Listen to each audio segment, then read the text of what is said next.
Okay, so for leveling our cake, what we're going to do, the first thing when you're doing 2 cakes, after I cool mine, I always put mine on parchment paper because it makes it a little easier to pull off. And if you've filled a good amount, not too much batter, a lot of times it's not too bad of a rise, but you can see where the edge of the pan was, and this isn't going to be completely flat. So what you're going to do, whether you're using a cake board or if you're going to be putting it onto like a pretty platter and you don't want that board, you can put it on a piece of parchment paper. What I recommend doing is putting a little bit, use this one as my base. I'm going to put a little bit of my buttercream on that parchment paper or that board, and that's going to help glue the cake down to what I'm putting it on. So I'm going to put that on there, and I'm just going to give it a gentle push, just like that. And you can buy a tool for leveling cakes. It looks like a thin wire with an arch over it. I use that sometimes. For a small cake like this is a 6-inch cake, I don't typically worry about that because I have a bread knife that's long enough to go all the way across. If you're leveling a cake with a knife, you need the knife to be longer than the cake is wide so you can go all the way across. If your knife is not wide enough, it's going to be really hard to get a really straight cut on your cake. So that's when I would recommend getting a cake leveler. If you're going to be doing larger, wider cakes, a 10, 12-inch cake, getting a leveler, because it's really hard to use a knife that's large enough for a cake like that, a cake leveler is going to be a lot easier. So what you're going to do is you're going to take your knife to the height that you want it, you're going to want your cake to be, and just hold it, and you're going to rotate this on your cake stand, holding the knife at the same height as possible.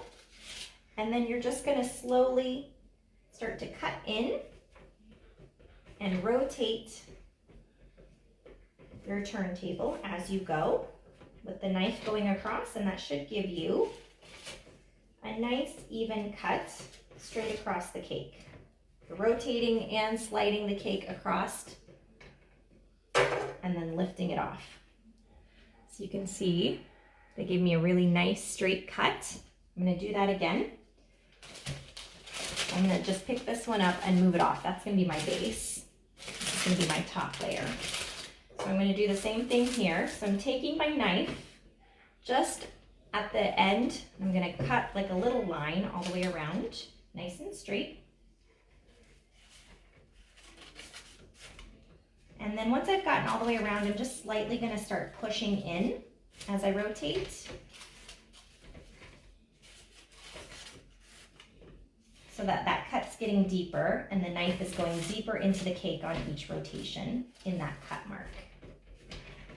Okay, watch your fingers as you start to get towards the end. We don't want to slice fingers while we're using this knife.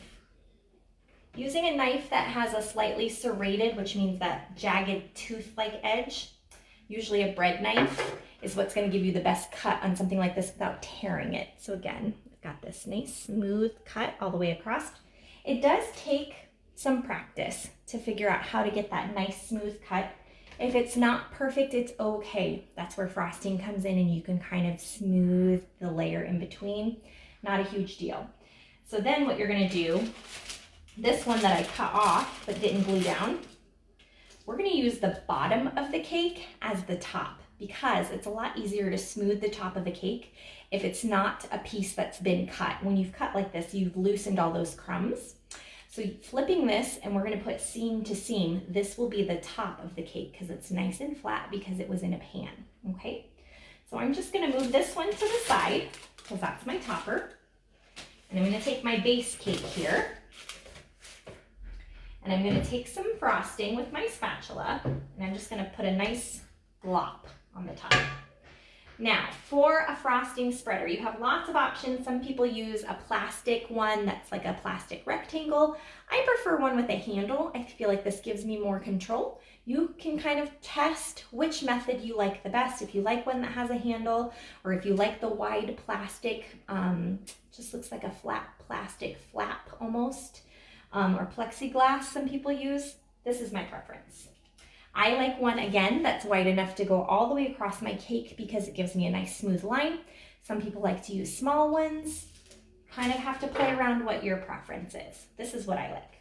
So what I'm gonna do is I'm just gonna take this and I'm just gonna go back and forth on that glop of frosting, pushing it back and forth. And then once I've got it mostly covered, I'm gonna switch to rotating and pushing it around just to get that center covered. Now, if you have frosting that slides off the edge, that's okay. We'll use that on the side of the cake when we do our crumb coat. A crumb coat locks in all of the crumbs so that the crumbs get stuck in that base layer of thin frosting so that you don't have crumbs showing through your frosting on your top layer. Bottom of the cake is going to be the top. So we're just very carefully lining up to make sure that the sides are level. My top isn't off-centered, okay?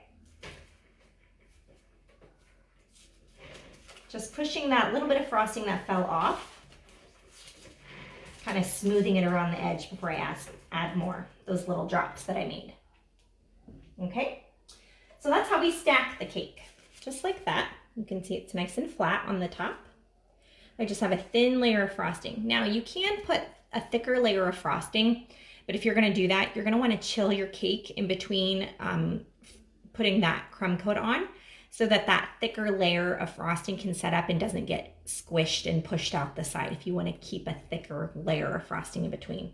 I find a thin layer of frosting in the middle is just fine. Most people are fine with that, especially if you're doing frosting decorations on the outside of the cake, okay?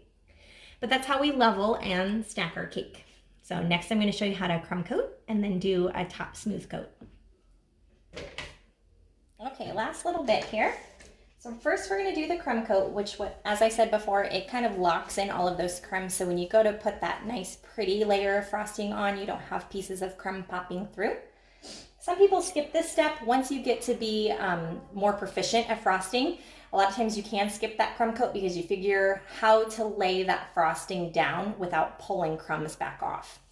But for when you're first starting out, a crumb coat is a really great thing to do. The first rule when you do a crumb coat is not to put your spreader that might have crumbs stuck to it into your bowl of frosting, because then you're going to put crumbs into the frosting that you're using and you don't want to do that. So I usually scoop out with a spatula and I just drop a nice dollop on the top of the cake. And this is what I'm going to spread out to do a super thin layer for that crumb coat. So I'm just going to use this just like I did before, kind of spreading it all over, but we're going to make this super thin so you can actually see the cake through it. We're putting another layer of frosting on top of it. So this also comes in handy if you're doing multiple flavors of frosting.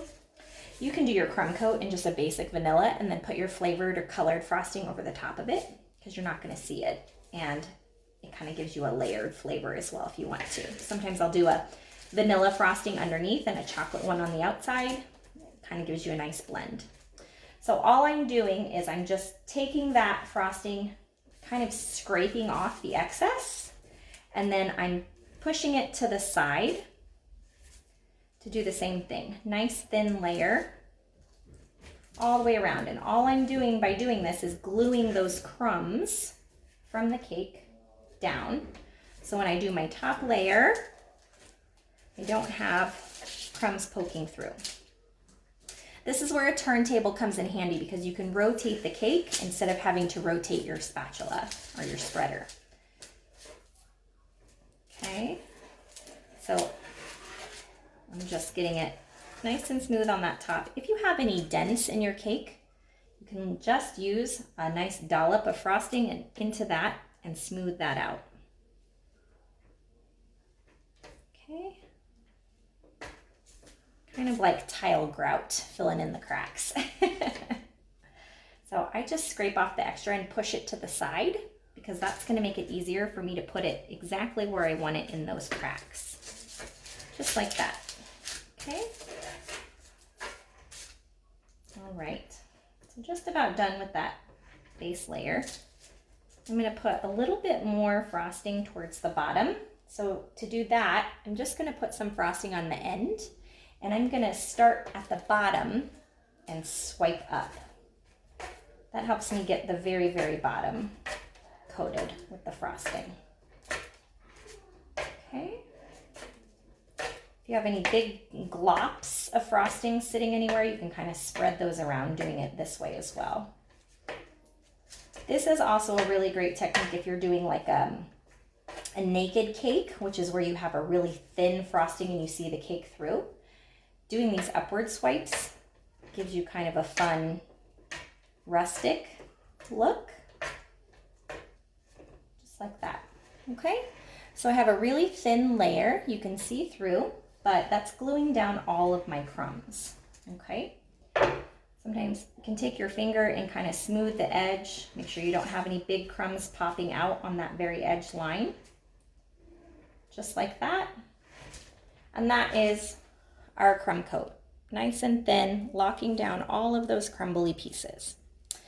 So then my recommendation before you do your pretty coat on the outside is to stick this in either the fridge or the freezer for about 5 to 10 minutes, just to kind of let it set. When butter gets cold again, then it sets up hard. And that's gonna make it so that when you put on your top layer of frosting, you're not pulling off the crumb coat and messing up the whole purpose of using that. So by putting your frosting on just for a few minutes extra, putting it into the refrigerator, and then you can do that top layer of frosting after that's gotten nice and set. Okay, so the next thing we're gonna do is our smooth top coat up next. Okay friends, so we're gonna do our smooth coat. I've got my crumb coat nice and set. So what I'm gonna do is I'm gonna use my spreader here. Make sure you have a clean spreader. Highly recommend grabbing a paper towel or a napkin that you can wipe off the excess as you're working so that we don't put a dirty spreader into our bowl, okay? So I'm just gonna grab some on the bottom of the spreader. This is where people get confused when you use these. You use the bottom to spread. This is the easiest way. So I always start with the top and spread down when I'm doing the crumb coat. When I'm doing a smooth coat, I start with the sides. I get the sides nice and pretty, and then I work to the surface. You can kind of play around with what your preference is. That's the joy of decorating your own cake, is figuring out that maybe what works for me might not work for you. So figure out what your preference is. I'm gonna take that bottom of the spatula and I'm gonna put it onto the side, and I'm just gonna very lightly spread. I'm leaving this pretty thick. We're gonna scrape off the excess when we smooth it, okay? So I'm just gonna do a couple of swipes with fairly thick frosting. As long as I don't have any crumbs in my frosting here, I can scrape that on the side of the bowl and use it again. If I get crumbs in it, I'm gonna use my paper towel to clean it off. I'm gonna rotate my turntable and do that again where my swipe ended the last time, okay? So just a couple of swipes to spread that thick frosting. Okay, if you get a couple gaps, that's okay. We're gonna go back and fill those back in. Right now we're just getting that thick layer of frosting on. Okay, back where my swipe ended. Give it a good spread. And there are lots of different techniques. This is the one I find that's the easiest. There are tons of opinions on how to do this. This is just my preference. Okay, just like that. So I have a pretty thick layer of frosting on most of the outside of the cake.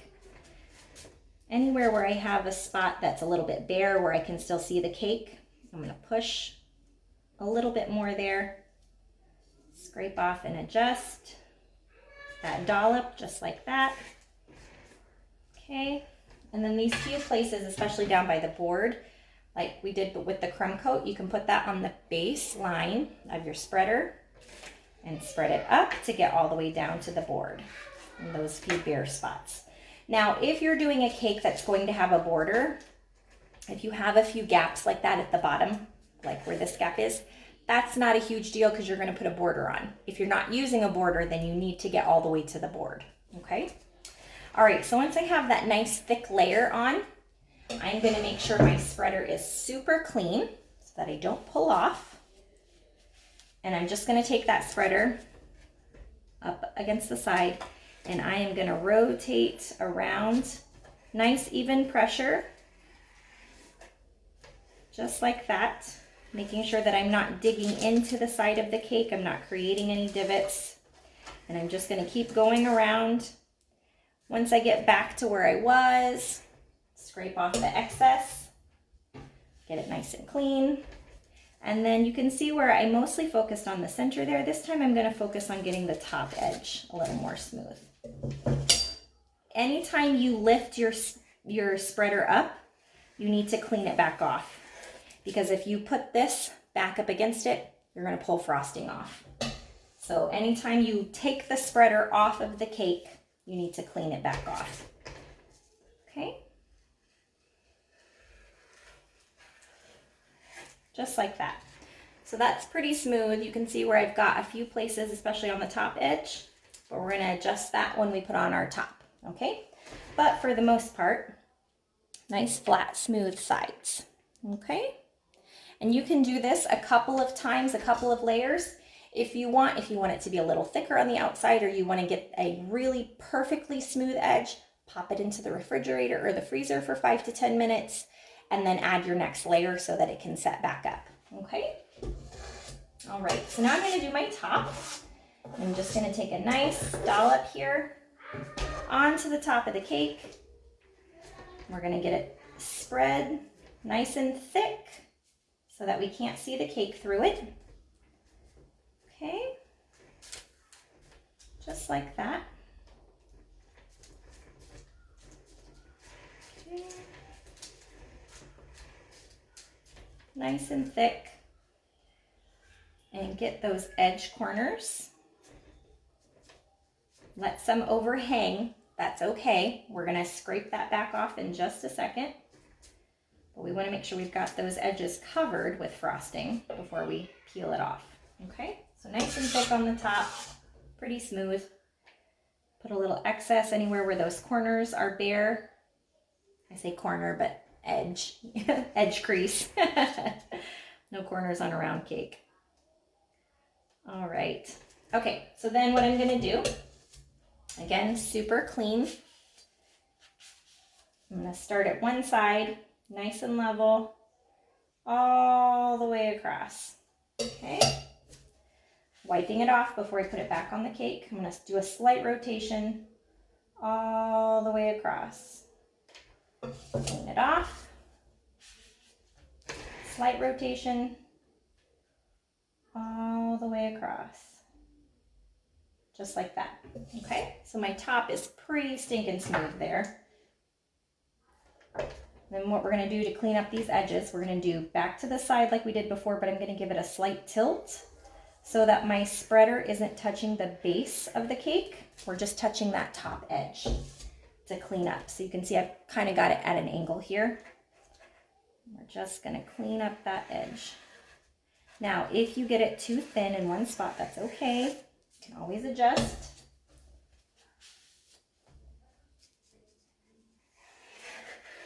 And this is something that takes lots of patience and practice. My first cake was not beautiful. I still have cakes that are not beautiful and I get frustrated. My frosting isn't the right temperature. The cake is extra dry and it's more crumbly. It depends on the kind of cake. Lots and lots of patience, okay? And you will get it. It just takes practice. Don't feel frustrated if your first cake doesn't come out how you want. So now I'm just taking right around the edge, that spreader, to smooth those little crinkles. Just like that. Just like that, nice and smooth, okay? Now, this is a very basic smooth spread. It is not perfect. What we can do now, pop it into the fridge so that that top layer gets nice and solid, and then come back at it one more time to smooth everything back out. The other option you can do, if you want it to be super smooth, almost so it looks like fondant, stick this into the freezer for about 10-15 minutes. Run your blade under hot water so that the metal itself gets warm. Dry it off, but the blade will still be hot. And then smooth. Remember to clean in between each swipe. And that will give a slight, almost melting effect to that frozen butter. Gives you a perfectly soft, smoothed edge. So it looks absolutely glorious, okay? So, but that's the basics. Play around with it, figure out what your preference is. Send me a message if you have questions. I'm happy to help, and good luck with your cake.